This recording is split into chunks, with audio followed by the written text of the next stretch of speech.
నమస్తే, నేను మీ జాహ్నవి. మనకు అనేక రకాల హెల్త్ ఇష్యూస్ వస్తూ ఉంటాయి కదా.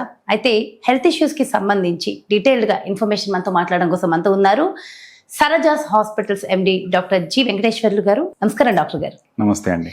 మనకు వచ్చే అనేక రకాల హెల్త్ ఇష్యూస్లో కాన్స్టిపేషన్కి సంబంధించిన ప్రాబ్లమ్స్ ఎక్కువగా ఉంటాయి. అయితే మనకి ఫైల్స్ వస్తూ ఉంటాయి, చాలా మందిలో ఫైల్స్ ఉంటాయి. ఫైల్సే కాకుండా అక్కడ వచ్చే ఆ పెయిన్, మంటని ఫెస్టులా అని అంటారు కదా సార్. అసలు ఏంటి ఫెస్టులా, అసలు దేనికి వస్తుంది ఒకసారి? సో జనరల్గా ఏంటంటే మలద్వారంలో మనకు చాలా రకాల సమస్యలు ఉంటా ఉంటాయి. దాంట్లో ముఖ్యమైన సమస్యలు వచ్చేసేసి ఫైల్స్, ఫిషర్స్, ఫిస్టులా అంటారు. ఫిస్టులా చూసినట్లయితే మనకి ఇది కొంచెం క్లిష్టతరమైన సమస్య అన్నమాట. ఫిస్టులా అంటే ఏంటంటే మలద్వారం బయట ఒక హోల్ ఏర్పడి, అంటే ఒక చిన్న రంధ్రం ఏర్పడి దాని నుంచి చీము గారుతూ, ఆ రంధ్రం నుంచి మలద్వారం లోపల కూడా ఇంకొక రంధ్రం ఏర్పడి, ఆ రెండింటి మధ్యలో ఒక ట్యూబ్ లాంటి, అంటే ఒక చిన్న నాళం లాంటి పుండు ఏర్పడినట్లయితే దాన్నే ఫిస్టులా ఇనానో అంటారు. మనకు వాడుక భాషలో అయితే దాన్ని లూటి అంటారు. మామూలుగా లాంగ్వేజ్లో చూసినట్లయితే మనకి భంగధర్వం అని చెప్తారనమాట ఆయుర్వేదిక్లో. అది ఎలా ఏర్పడుతుంది అని చూసినప్పుడు మనకేమవుతుందంటే ఫిస్టులాకి రీజన్స్ వచ్చేసి అన్నోన్ కాజ్. ఒక విధంగా చెప్పాలంటే పర్టికులర్గా ఇది రీజన్ అని చెప్పడానికి లేదు. కొన్ని రకాల కారణాలు తీసుకున్నప్పుడు ఏంటంటే కాన్స్టిపేషన్, మోషన్ ఫ్రీగా లేకపోవడము, ఎక్కువ నాన్ వెజ్ తినడము, లేట్ నైట్ ఫుడ్స్, ఎక్కువ జంక్ ఎక్కువ తీసుకోవడం, బాగా స్పైసీ ఫుడ్స్ తీసుకోవడం, వీటి వల్ల ఏమవుతుందంటే మలద్వారం లోపల కొంచెం వాపు అనేది ఏర్పడుతుంది. దానివల్ల ఏమవుతుందంటే మలద్వారం లోపల మనకి క్రిప్స్ ఉంటాయి, యానల్ క్రిప్స్, వాటి నుంచి మనకి సిక్రేషన్ అనేది వస్తూ ఉంటుంది అనమాట. దానివల్ల ఏమవుతుందంటే మోషన్ పాస్ చేసినప్పుడు అది లూబ్రికేట్ అవుతుంది. యానస్ని మన మోషన్ ఈజీగా పాస్ అవ్వడానికి ఆ యానల్ క్రిప్స్ నుంచి వచ్చేటువంటి ఏదైతే జిగట స్రావం ఉంటుందో అది యూజ్ అవుతుంది. ఎప్పుడైతే ఆ యానల్ క్రిప్ట్ బ్లాక్ అవుతుందో, లేదు ఏదైనా ఇన్ఫెక్టెడ్ మెటీరియల్ లోపలికి వెళ్తుందో, ఆటోమేటిక్గా మనకి యానల్ గ్లాండ్ అనేది ఇన్ఫెక్ట్ అయిపోయి బయట ఒక పెద్ద గడ్డ లాంటిది ఏర్పడడం కానీ, లేదు బయట ఒక చిన్న హోల్ పడి దాంట్లో నుంచి చీము రావడం అనేది జరుగుతూ ఉంటుంది అనమాట. సో ఇట్లా ఈ ఎక్కడైతే లోపల ఇన్ఫెక్షన్ స్టార్ట్ అవుతుందో, బయట ఎక్కడైతే చీము ఏర్పడుతుందో అక్కడి నుంచి ఇక్కడికి ఒక చిన్న ట్యూబ్ ఏర్పడుతుంది, ఒక నాళం లాంటిది ఏర్పడుతుంది. దాన్నే ఫిస్టులా ఇనానో అంటారు. అయితే ఫైల్స్ కి, ఫిషర్స్ కి, ఫిస్టులాకి ఆ డిఫరెన్సెస్ ఎలా తెలుసుకోవాలి? సో జనరల్గా ఏంటంటే మలద్వారం దగ్గర ఏ ప్రాబ్లం వచ్చినా అందరూ ఏమనుకుంటారంటే నాకు ఫైల్స్ వచ్చినాయి చెప్తా ఉంటారు. కామన్ గా తెలిసింది అందరికీ అదే అయిపోయింది. ఇంకోటి ఏంటంటే డాక్టర్ దగ్గర పోయినా కానీ ఫస్ట్ వాళ్ళు అదే చెప్తారు, సిమ్టమ్స్ చెప్పండి మీకు ఏమైందని అంటే నాకు పైల్స్ అని అంటూ ఉంటారు. కాకపోతే ఏంటంటే జనరల్గా పైల్స్ అనేవి చాలా తక్కువగా ఉంటాయి, అంత ఈజీగా ఉండవు. సో పైల్స్ అంటే ఏంటంటే మలద్వారం లోపల ఉన్నటువంటి రక్తనాళాలు కిందికి సాగుతాయి అన్నమాట. వాటిని హిమరాయిడ్స్ అంటారు. వాడుక భాషలో వాటిని మనం పైల్స్ అని చెప్తా ఉంటారు, అర్షమోళ్ళు అని చెప్తా ఉంటారు. సో వాటికి రీజన్స్ వేరు. ఎక్కువసేపు స్ట్రెయిన్ చేయడం వలన, అంటే మోషన్ కోసం, టాయిలెట్ కోసం ఎక్కువసేపు కూర్చోవడం బాత్రూంలో, వాటి వల్ల ఏమవుతుందంటే వాటిపైన ఉన్నటువంటి రక్తనాళాల మీద ఒత్తిడి పెరిగి మనకు ఆ రక్తనాళాల కిందికి సాగడం జరుగుతుంది అనమాట.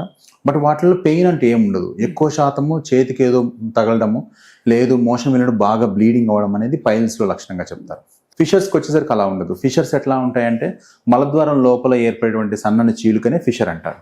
సో దాంట్లో ఎలా ఉంటుందంటే మోషన్ వెళ్ళినప్పుడు సివియర్ పెయిన్ ఉంటుంది, ఒక 2 hours దాకా మంట ఉంటుంది, చేతికి ఏదో చిన్న ట్యాగ్ తగులుతూ ఉంటుంది, అండ్ మలద్వారం కూడా బాగా దగ్గరకు అయిపోద్ది అనమాట. దీన్ని ఫిషర్ అంటారు. బట్ ఫిస్టులాలో ఇలా ఉండవు సిమ్టమ్స్. ఇవన్నీ స్టేజెస్ దాటిన తర్వాత ఫిస్టులా పర్టికులర్గా సపరేట్ గా ఉంటాయి, ఒక్కదానికి సంబంధం అట్లా ఉండదు. సో ఫిస్టులా అనేది డిఫరెంట్ సమస్య, పైల్స్ అనేది డిఫరెంట్, ఫిషర్ అనేది డిఫరెంట్. కాకపోతే ఏంటంటే పైల్స్, ఫిషర్స్ తో సఫర్ అవుతున్న వాళ్ళకి ఫిస్టులా వచ్చే ఛాన్స్ ఎక్కువగా ఉంటుంది. సో ఫిస్టులా అనేది ఎట్లా అంటే మీకు బయట హోల్ పడి చీమ వస్తూ ఉంటుంది. దాని లక్షణాలు తీసుకున్నట్లయితే మనకి ఎట్లా ఉంటాయంటే ఇందాక చెప్పినట్టుగా పైల్స్, ఫిషర్స్ లక్షణాలు కొంచెం డిఫరెంట్గా ఉన్నాయి. బట్ ఫిస్టులాలో మెయిన్ లక్షణం పేషెంట్ ఏం చెప్తాడంటే నాకు మలద్వారం దగ్గర ఒక చిన్న హోల్ పడి దాంట్లోకి లేదు ఊకే తడి అవుతా ఉంది, పస్ వస్తూ ఉంది అని చెప్తా ఉంటాడు. ప్లస్ ఒక్కొక్కసారి కొందరు ఏం చెప్తారంటే బయట ఆ పస్ అనేది వచ్చినప్పుడు పేషెంట్కి పెయిన్ తగ్గిపోతూ ఉంటుంది. పస్ కలెక్ట్ అయినప్పుడు బాగా వాపు వచ్చి నొప్పి, ఒక్కొక్కసారి దాని నిండా పస్ కలెక్ట్ అయినప్పుడు బాగా జ్వరం కూడా వస్తుంది అనమాట. సో ఇట్లా మనకి ఫిస్టులా అనేది బయట ప్రెజెంటేషన్ అనేది కనిపిస్తూ ఉంటుంది. అయితే కోలన్ క్యాన్సర్ అని చెప్తూ ఉంటారు కదా, క్యాన్సర్ వచ్చే లక్షణాలు దీని వల్ల ఏమన్నా ఉంటుందంటారా? లేదండి, అసలు కోలాన్ క్యాన్సర్కి వీటికి సంబంధం ఏముండదు. కాకపోతే ఏంటంటే కోలాన్ క్యాన్సర్స్ కానీ, ఐబిడిస్, ఇన్ఫ్లమేటరీ బౌల్ డిసీజెస్ కానీ ఇట్లాంటి వాళ్ళలో ఫిస్టులాస్ వచ్చే ఛాన్స్ ఎక్కువగా ఉంటుంది. అంతేకాని మీకు ఫిస్టులాస్ క్యాన్సర్గా మారే అవకాశం అనేది చాలా తక్కువ. అంటే ఎవరెవరికి అసలు ఈ ఫిస్టులా వచ్చే అవకాశం ఉంటుందంటారా? జనరల్గా ఏంటంటే దీనికి ఒక పర్టికులర్గా ఇది వయసు అని చెప్పడానికి లేదు. బట్ మా ప్రాక్టీస్లో మేము చూస్తున్నది ఏంటంటే ఈ మధ్య కాలంలో మేము చూస్తుంది ఆల్మోస్ట్ లైక్ 25 to 45 years ఈ మధ్యలో ఉన్న వాళ్ళు ఎక్కువగా ఫిస్టులాస్ కనిపిస్తూ ఉంటాయి. ఓకే, కాకపోతే చిన్న పిల్లలు ఈవెన్ 1 year బేబీ కూడా మేము ప్రొసీజర్ చేసిన రోజులు ఉన్నాయి. సో కాబట్టి కాబట్టి ఏంటంటే క్రిప్ట్, యానల్ క్రిప్ట్ అనేది అందరిలో ఉంటుంది చిన్న అంటే పిల్లల నుంచి. రీజన్ ఇది కాజ్ ఇది అని ఏం లేదు లేదు, అందుకే చెప్తున్నా కదా, 1 year బేబీ ఏం తింటుంది, వాళ్ళైతే ఏం నాన్ వెజ్ అట్లా ఏం తినరు కదా, సో వాళ్ళందరూ కూడా మిల్క్ ఫీడింగ్ మీద ఉంటారు. బట్ స్టిల్ యానల్ క్రిప్ట్ కానీ బ్లాక్ అవుతే డెఫినెట్ గా మనకి ఫిస్టులాస్ అనేవి ఫామ్ అవుతాయి. అందుకే ఫిస్టులాకి అన్నోన్ కాజ్. అయితే ఫిస్టులాకి ట్రీట్మెంట్ అంటూ ఉంటుందంటారా? సో ముందు మనం అసలు ఫిస్టులాని ఎలా గుర్తిస్తామంటే దాని యొక్క లక్షణాలు తెలుసుకున్న తర్వాత డాక్టర్ దగ్గరికి వెళ్ళినప్పుడు డాక్టర్ గారు ఏం టెస్ట్ రాస్తారు చూసినప్పుడు ఏంటంటే, ఎప్పుడైతే మన పేషెంట్ వెళ్ళినప్పుడు డాక్టర్ కొన్ని చెప్తా ఉంటాడు, ఇలా చీమ వస్తుందండి, హోల్ పడ్డది, నాకు పసు వస్తూ ఉంది, ఆన్ అండ్ ఆఫ్ అక్కడ గడ్డ అవుతా ఉంటుంది, మళ్ళీ పగిలిపోద్ది, మళ్ళీ చీమ వస్తూ ఉంటుంది పేషెంట్ చెప్తారు. సో పేషెంట్ చెప్పగానే డాక్టర్కి అర్థమైపోయింది, 80% డయాగ్నోస్ అక్కడే అయిపోయింది. So he is having some fistula అని. కాకపోతే ఏంటంటే ఫిస్టులాస్లో డిఫరెంట్ టైప్ ఆఫ్ ఫిస్టులాస్ ఉంటాయి. సింపుల్ ఫిస్టులాస్ ఉంటాయి, కాంప్లెక్స్ ఉంటాయి. సింపుల్ ఫిస్టులాస్ అంటే మనకి జస్ట్ మలద్వారం దగ్గరలో చాలా చిన్నగా ఏర్పడుతుంది, దానికి చీమ వస్తూ ఉంటుంది. దాంట్లో మలద్వారం పక్కన కండరాలు ఏవైతే ఉంటాయో, మోషన్ని కంట్రోల్ చేసే కండరాలు ఉంటాయి అన్నమాట మనకి. వాటిని మనము హోల్డ్ చేసేటువంటి కెపాసిటీ అనేది ఆ కండరాల వల్లనే ఉంటుంది. సో వాటిలో ఇన్వాల్వ్మెంట్ ఎంత ఉంది, ఆ కండరం అనేది ఎంత ఇన్వాల్వ్ అవుతుంది, దాన్ని బట్టి అది సింపుల్ ఫిస్టులానా కాంప్లెక్స్ ఫిస్టులా అనేది మనం గుర్తిస్తాం. సో డాక్టర్ దగ్గరికి వెళ్ళినప్పుడు ఏంటంటే, చూసిన తర్వాత క్లినికల్కి ఎగ్జామినేషన్ చేస్తారు. చేసిన తర్వాత లోపల ఓపెనింగ్ ఎక్కడుంది, ట్రాక్ యొక్క లెంత్ ఎక్కడుంది, ఎంత డెప్త్ నుంచి పోతుంది, ఇవే కాకుండా పేషెంట్కి ఏమన్నా కోలాన్ సంబంధించి ఏమైనా ఇబ్బందులు ఉన్నాయా, క్యాన్సర్ అట్లా ఏమైనా ఉందా, ఐబీడీస్ ఉన్నాయా, ఇవన్నీ రూల్ అవుట్ చేసిన తర్వాత డయాబెటిక్ పేషెంటా, ఇవన్నీ రూల్ అవుట్ చేసిన తర్వాత మనం ట్రీట్మెంట్కి వెళ్తాం అనమాట. సో దీనికోసమని కొన్ని టెస్టులు కూడా చేస్తారు, లైక్ ఎండో యానల్ స్కాన్ అని, ఎంఆర్ఐ ఫిస్టులోగ్రామ్ అని. సో వీటి ద్వారా కూడా మనకి అసలు ఫిస్టులా అనేది ఎలా ఉంది, ఎంత కాంప్లెక్స్ ఉంది, సింపులా ఏందని తెలుస్తుంది. దాన్ని బట్టి తర్వాత మనం ట్రీట్మెంట్ ప్రోటోకాల్ అనేది ఫాలో అవుతాం. ఓకే, అంటే ఎలాంటి ట్రీట్మెంట్ తీసుకోవడం ఎక్కువ బెనిఫిట్ చేస్తుంది? ఎస్, సో జనరల్గా ఏంటంటే మనకి ఫిస్టులాస్కి చాలా రకాల ట్రీట్మెంట్స్ ఉన్నాయి. ఎలోపతి వైపుకి వెళ్ళినట్లయితే మనకి fistulotomy, fistulectomy, laser procedures, rectal advancement flap, fibrin glue, ఇట్లా డిఫరెంట్ టైప్ ఆఫ్ ప్రొసీజర్స్ ఉన్నాయన్నమాట. సో ఒక డిసీజ్కి ఇన్ని రకాల ట్రీట్మెంట్స్ ఉన్నాయంటే అర్థం ఏంటంటే, సో ఏ ట్రీట్మెంట్ కరెక్ట్గా లేదు, పేషెంట్కి మళ్ళీ మళ్ళీ వస్తుందని అర్థం. ఓకే, బట్ మనకు ఆయుర్వేదానికి వచ్చినట్టు క్షారసూత్ర అని ఉంటుంది అనమాట. క్షారసూత్ర అనేది ఒక ఆయుర్వేదిక్ ట్రీట్మెంట్. దాంట్లో ఒక మెడికేటెడ్ ఆయుర్వేదిక్ థ్రెడ్ని ఏం చేస్తామంటే మనం ఫిస్టులా యొక్క ట్రాక్లో మనం అప్లై చేయడం జరుగుతుంది అనమాట. సో దాన్ని ఒక 3 to 4 weeks every week change చేస్తాం మనం, depends on length of the track. చేసినప్పుడు ఏంటంటే అప్రాక్సిమేట్ ఒక 6 to 8 weeksలోనే ఆ ఫిస్టులా అనేది కంప్లీట్గా కట్ త్రూ అయిపోయి హీల్ అయిపోతుంది.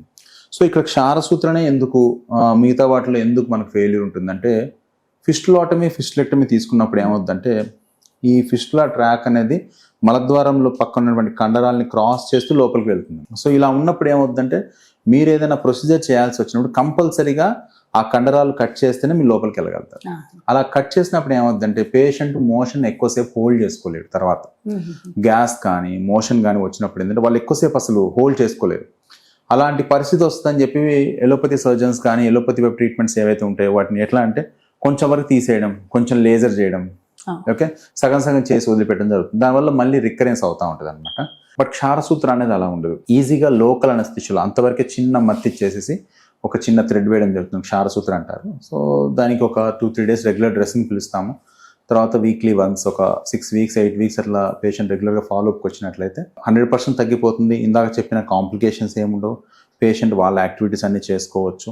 ఓకే, అది అడ్వాంటేజ్ ఆఫ్ ద క్షారసూత్ర. ఈ ట్రీట్మెంట్ తర్వాత నార్మల్ యాక్టివిటీస్ చేసుకోవచ్చు. డెఫినెట్ గా పేషెంట్ ఒక 3 to 5 days మామూలు రెస్ట్ తీసుకొని మామూలు యాక్టివిటీస్ అన్ని చేస్తూ ఉండొచ్చు. ఓన్లీ థింగ్ మేము చెప్పినట్టుగా కొన్ని సిడ్జ్ బాత్, హాట్ వాటర్ లో కూర్చోవడం, కొన్ని రకాల ఆయింట్మెంట్స్ ఉంటాయి, కొన్ని జాగ్రత్తలు అవి తీసుకున్నట్లయితే మనకు 100% ఫిస్టులా అనేది మళ్ళీ రాకుండా చేయదు. ఇలాంటి సమస్యలతో బాధపడుతున్న మన వ్యూవర్స్ ఎవరైతే ఉన్నారో వాళ్ళ స్టేజ్ ఏది అని తెలుసుకుని మీ దాకా రావాలంటారు? సో జనరల్గా ఫిస్టులాస్ ఎట్లా అంటే ప్రజెంటేషనే ఆన్ అండ్ ఆఫ్గా పసు రావడం అనేది జరుగుతూ ఉంటుంది కదా. ఎప్పుడైతే మనకి పేషెంట్కి బయట హోల్ పడి చీమ వస్తూ ఉంది, లేదు మోషన్కి వచ్చే మార్గం నుంచి కూడా కొందరికి పసు వస్తూ ఉంటుంది. ఇలా ఉన్నప్పుడు ఏంటంటే ఒకసారి డాక్టర్ని కలవడం బెటర్. ఎందుకంటే వాళ్ళకి తెలియదు అది ఏ స్టేజ్ ఎలా ఉంటుంది అనేది. డాక్టర్ ఎగ్జామినేషన్ చేస్తే క్లియర్గా చెప్తారు. దాన్ని బట్టి అవసరమైతే ఎంఆర్ఐ కానీ మనం ఎండో యానల్ స్కాన్ సజెస్ట్ చేస్తాం. సో దాన్ని బట్టి మనం ట్రీట్మెంట్ ప్రోటోకాల్స్ చాలా డిఫరెంట్ ఉంటాయి. క్షారసూత్రంలో కొన్ని అడ్వాన్స్డ్ టెక్నిక్స్ ఉంటాయి అన్నమాట. సో ఏ టెక్నిక్ దేనికి సెట్ అవుతుంది, ఎంత లెంత్ ఉంటే ఏ టెక్నిక్ చేయాలనేది డాక్టర్ డిసైడ్ చేస్తాడు. దాన్ని బట్టి మనం చేసినట్లయితే 100% రికరెన్స్ లేకుండా మనం చేయొచ్చు. ఫైనల్ గా ఏమైనా ఆహార నియమాలు ఉంటాయంటారా? డెఫినెట్ గా జనరల్గా ఏంటంటే టైంకి ఫుడ్ తీసుకోవడం అనేది చాలా important. Western comforts maximum avoid చేయాలి. ఒకవేళ వెస్టర్న్ కంఫర్ట్స్ ఉన్నట్లయితే పాటీ స్టూల్ వాడడం కానీ, పైల్స్ ఫిషర్స్ ఇందాక చెప్పినట్టుగా మోషన్ ఉండడం, కొంచెం నొప్పి మంట ఉంటుంది, రక్తం పడడం, దురద ఉండడం అట్లాంటినప్పుడు ఏంటంటే ముందుగానే డాక్టర్ గారు చూపించుకున్నట్లయితే మీకు ఫర్దర్గా ఈ ఫిస్టులాస్ ఫామ్ అయ్యే అవకాశం చాలా తక్కువగా ఉంటుంది అనమాట. సో తినే ఫుడ్లో కొంచెం వాటర్ కంటెంట్ ఎక్కువ ఉంటుంది చూసుకోవడము, నాన్ వెజ్ కంటెంట్ కానీ తక్కువ ఉంటుంది చూసుకోవడము, ప్లస్ ఈవినింగ్ టైం మ్యాక్సిమం తొందరగా 7 o'clock కల్లా ఫుడ్ అనేది కంప్లీట్ చేసినట్లయితే జనరల్గా ఈ కాన్స్టిపేషన్ ఇష్యూ ఉండదు. కాన్స్టిపేషన్ ఇష్యూ కానీ లేనట్లయితే ఈ పైల్స్ కానీ ఫిషెస్ కానీ ఫిస్టులాస్ కానీ మనకు ఇబ్బంది లేకుండా ఉంటాయి. Very valuable information sir. Thank you so much doctor గారు. నమస్తే. Thank you. సో చూసారు కదండి, ఫిస్టులా గురించి చాలా వాల్యుబుల్ ఇన్ఫర్మేషన్ కదా. సో డెఫినెట్గా మరి ఆ సమస్యలతో ఎవరెవరైతే సఫర్ అవుతున్నారో డెఫినెట్గా అస్సలు నెగ్లెక్ట్ చేయకండి. ఇమీడియట్గా మీ సమస్య ఇదే అయితే వెంటనే డాక్టర్ గారిని సంప్రదించండి. మరి మీరు డాక్టర్ వెంకటేశ్వర్లు గారిని సంప్రదించాలి. మరి డీటెయిల్స్ కావాలి అంటే మీకోసం క్రింద డిస్ప్లేలో నెంబర్స్ కూడా ఇవ్వడం జరుగుతుంది. సో డెఫినెట్గా ఫాలో చేయండి. నమస్తే.